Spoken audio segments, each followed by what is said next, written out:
Alright, so I'm drawing vacuum on a brand new gauge. One thing before a gauge ever gets to go out and work on vehicles and use as a diagnostic tool, first I have to prove it's good in the first place. There's no flaws in any of my connections, my hoses, my tightness, my crimps, nothing. Even the moisture level in these brand new hoses right out of the box is actually keeping it from getting down below 30 microns. Usually it'll go on a brand new set when everything is perfect and dry. It'll go way below 30 within, oh, let's say 60 seconds or so, if everything is already dried and dehydrated and degassed. But everything has the solvents from manufacturing, moisture impregnated.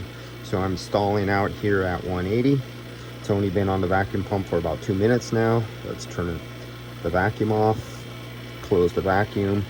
And as you can see, the field piece micron gauge looks a little bit different. There's these little flashing lights going down here back and forth.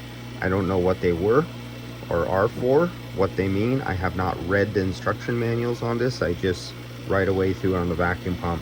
Now you see it going up here real slowly. That's just because of moisture in the brand new hoses.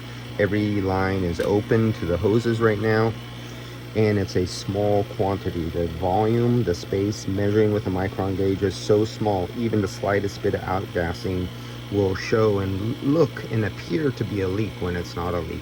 It's just moisture saturation and brand new solvents in all this brand new hoses and everything, the rubber inside of them, the little bit of moisture that's in the manifold and all components.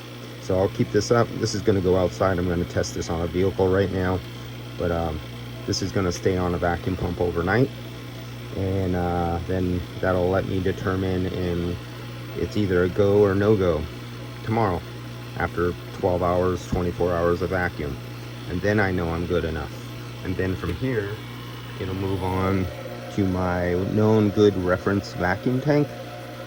And it'll stay on this vacuum tank overnight. I'll shut it off, and I know this doesn't leak, and I know it's dried and dehydrated. So when it passed that test, then it's good to be put into service out on vehicles.